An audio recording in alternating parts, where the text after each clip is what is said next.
As the prolonged drought continues to bake the Southwest, some scientists worry that nutrient-rich soil is literally drying up and blowing away. Inside a greenhouse in NAU's School of Forestry, a living organic layer is being grown to hold soil in place.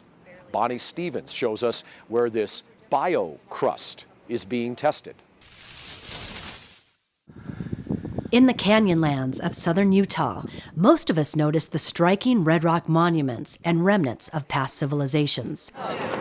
But soil scientists have their eyes on the ground, examining the biocrust. We call it the living skin of the earth. This is held together by living organisms, many of which you can see right now. Mostly we're talking about cyanobacteria, and they weave through the soil, holding it together, making a platform that other organisms can then colonize. Matt Bowker is a soil ecologist in Northern Arizona University's School of Forestry. He says biocrusts are critically important in their role of holding nutrients in place. So you can see here where I've punched my finger through this crust. Underneath there, it's nothing but loose sand. Okay? So you can imagine that this is really, really susceptible to erosion by wind and water. Whereas on the top, we've got this, very hard.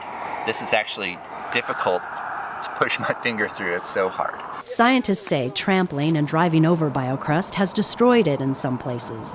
And U.S. Geological Survey ecologist Jane Belknap says a projected warming drying trend will further threaten its desert survival. Climate change is going to hit them though, because a lot of these organisms are right at their thermal edge or their temperature edge. They can't stand it any hotter. So when you lose that soil stability, the things that blow away, when you see a dust dome, for instance, or you see sediment in water, you're seeing the fertility of that site leaving that site. In this remote experimental biocrust garden, NAU forest ecologist Anita Antonica monitors soil samples transplanted from different elevations. The goal here is to understand if they can adapt to climate change, and then also to be able to target species for restoration. Some of the biocrust in these plots was grown in a laboratory at NAU.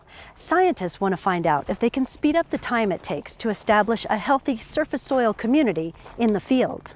We're trying to figure out how can we produce more crust artificially faster. Different ways of watering, different growing substrates, different fertilizers, different light regimes. Scientists are looking for the most resilient mosses, lichens, bacteria, and combinations of organisms. Their hope is to create the best recipe for boosting biocrust in desert environments. For Inside NAU, I'm Bonnie Stevens in Moab, Utah. Well, that's it for this episode of Inside NAU. I'm your host, Mitch Stroman. Remember, you can catch any of our programming online anytime at www.nau-tv.com. Thanks for watching.